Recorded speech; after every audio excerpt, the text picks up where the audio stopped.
Welcome to Gene and Mike do the New York Times crossword. Hi, I'm Jean. And I'm Mike. And today we are doing the crossword for Monday, May 26th, 2025.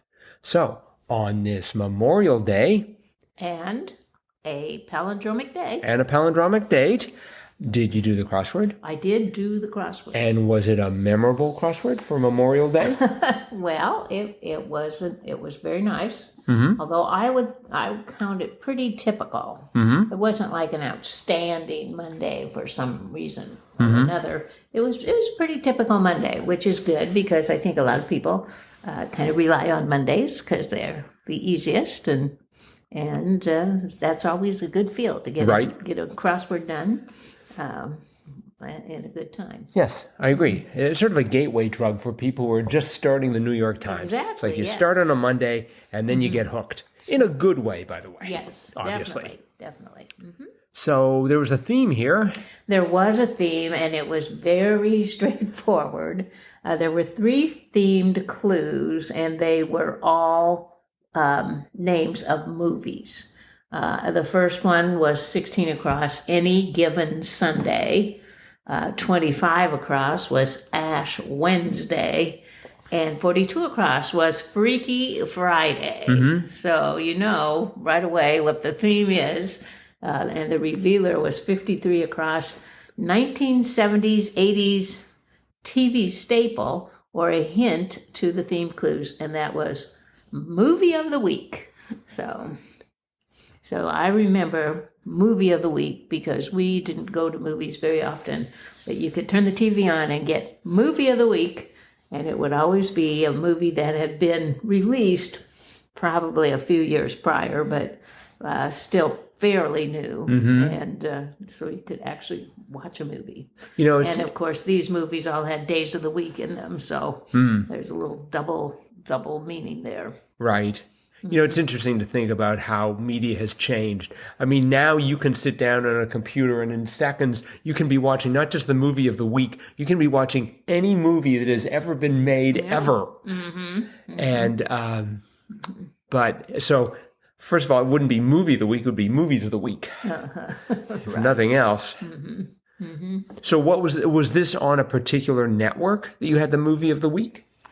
Yes, it was, but I can't remember which one. I can't remember which one, but I remember when they put The Sound of Music on as movie of the week. And of course, that was such an incredibly popular movie, but I hadn't seen it. So I was just thrilled. I got to see Julie Andrews singing, "The Hills Are Alive." Oh. You know? It's just like I was there. But yes.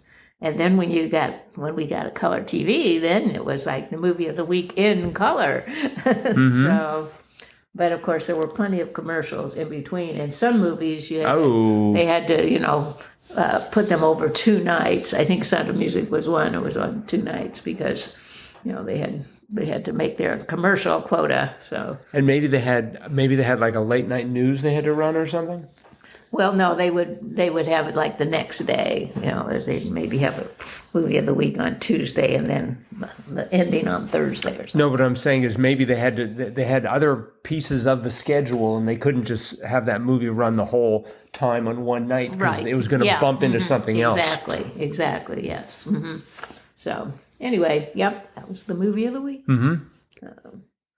Well, let's see. I thought it was a fine crossword. I got stuck. I had a glimmer of 5 across, 1 of 4 on most molars, and the answer was cusp. And I thought it might be cusp. I felt like I was on the cusp of getting the right answer of cusp. But then I looked up what is meant by cusp, and because it's just like, what exactly is a cusp? So here's what a cusp is, according to some dental patient education service. Cusps defined. A cusp is an occlusal or incisal eminence found on a tooth. And it's like, thank you very much. First of all, an incisional eminence sounds like it's a reference to King Charles. Yeah. I'm not entirely sure that that's the case, but it's just like, who is going to understand occlusal or incisal eminence? Only a person who already knows what a cusp is. Yeah. So anyway, that's what a cusp is, an occlusal or incisal eminence. Well, now we know. That's right. And again, they're also King of England. Let's see, what else was interesting here? I mean, most of this was, I think, pretty straightforward if you've been doing the crosswords for a while. Yep. We have 32 down again. Look at this guy spouting useless trivia. Nerd alert. Yep. Nerd alert again. So, boy, that was a new phrase to me, and now I've seen it twice in a week, I think. So.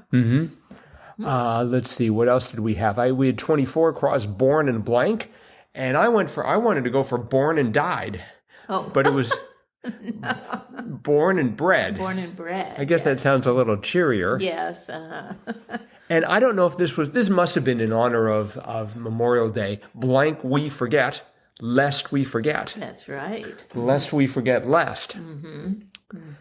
And locale of an arch and sole was the foot, 57 across. Right. I guess that was pretty straightforward. And then other body parts, 60 across. The Venus de Milo's missing body parts, arms. Yes, that's true. I wonder what happened if like someone discovered the Venus de Milo's arms. Just like, yeah, we were digging up this site and we just found a couple of arms in a box. Or was the point that the Venus de Milo wasn't supposed to have the arms in the first place? Oh no, she had arms. Okay. But when they found her, she didn't have arms. She was. But it was such an exquisite piece of sculpture. They thought, well, we're going to show this to everyone. See, and they did. I'm surprised that people didn't try and like fabricate the arms. Back in those days when they found it, I'm sure. Well, it's still they there. Probably didn't have the technology to attach arms. Well, now, I mean, first of all, I'm assuming it is in the British Museum. No, I think it's in the Louvre. Really? Yeah. What? They stole it from the British Museum after the British Museum stole it from somebody else? How rude. I'm pretty sure it's in the Louvre, yeah. Okay. Well, I'm sure they have 3D printers around there somewhere. They ought to fire them up. Oh, you mean now, yeah. Yeah, and just attach a couple of arms. No. What arm could come from that? I don't think it would be the same. Okay. We had 42 down. Hot breakfast bowlful was farina. Farina, yeah, that's kind of where I ended up. I Really? didn't know the answer to that, but yeah, I got it eventually. And then we had like some fiber-rich cereals. 61 across was Oaty. Oaty, yes. So it is my theory that Jim Horn wrote this crossword while on some sort of a diet. And it's like he's been skipping breakfast. Well, I mean, he also had 19 across fiber-rich fruits, figs. Yes. So between the figs and the Oaty and the farina, yeah. But then he tries to balance it out with the unhealthy 30 across, T-bone or porterhouse steak. That is true. Let's see, what else is unhealthy here? 43 down, billionaires' boats are yachts. Right. Those are probably unhealthy, certainly to the fish that they run over. Yeah, ecologically, I don't think they're too good either. Right. Maybe they make some that are, I don't know. Bunch of dollar bills, say, 26 across was wad. A wad. We just had that, I'm pretty sure. Could be. And then the go-to, when you need to guess a key in a New York Times crossword, always go for the escape key. 33 down, aid for getting out of a computer jam, escape key. Yep.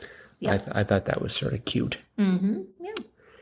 So, a nice little puzzle. Yes. All right. Well, I think that's it for the crossword then. Okay. But we do have a little bit of listener mail. Ooh. And this comes to us courtesy of Trey. Oh, very good. And it's titled Sunday's Theme. Beep, beep, beep. Backing it up to yesterday's episode. Oh, I see. I should have gone beep, beep, Yes. beep. Backing it up to yesterday's episode. You mentioned that the wormhole theme included rebuses, but did you point out that the rebuses were all worm words? Inch worm, book worm, and ear worm. Right. Yeah, I know. It's just like, wow, that just adds an entire new dimension to that already very ingenious theme. Once I figured out this thematic layer of the puzzle on the inch rebuses, I realized they were wormholes, and it helped me fill in the others and solve the entire puzzle much more easily. Just thought this ingenious element of the puzzle deserved highlighting. Definitely. Yes, indeed. Thank you, Trey. Thank you so much for pointing that out. We totally missed I that. did not even think about that. I was just glad to have gotten it solved. Me too. And he signs, happy solving, Trey. And that there were real words in the rebus. Yes. It wasn't just haphazard letters. Wow. Inchworm, bookworm, and earworm. I mean, wow. the person who did it clearly was a super genius. Yep. All right. Well, thank you so much for that, Trey. Really, really appreciate it, as always. And for anyone else who wants to do what Trey just did, you can drop us a line, crosswordpodcast@icloud.com, or click on the send fan mail link. Yep. That is it for today. We will be back again with our cutting edge analysis of Tuesday's crossword, as well as our patented, copyrighted, trademarked Triplet Tuesday segment tomorrow. Bye-bye.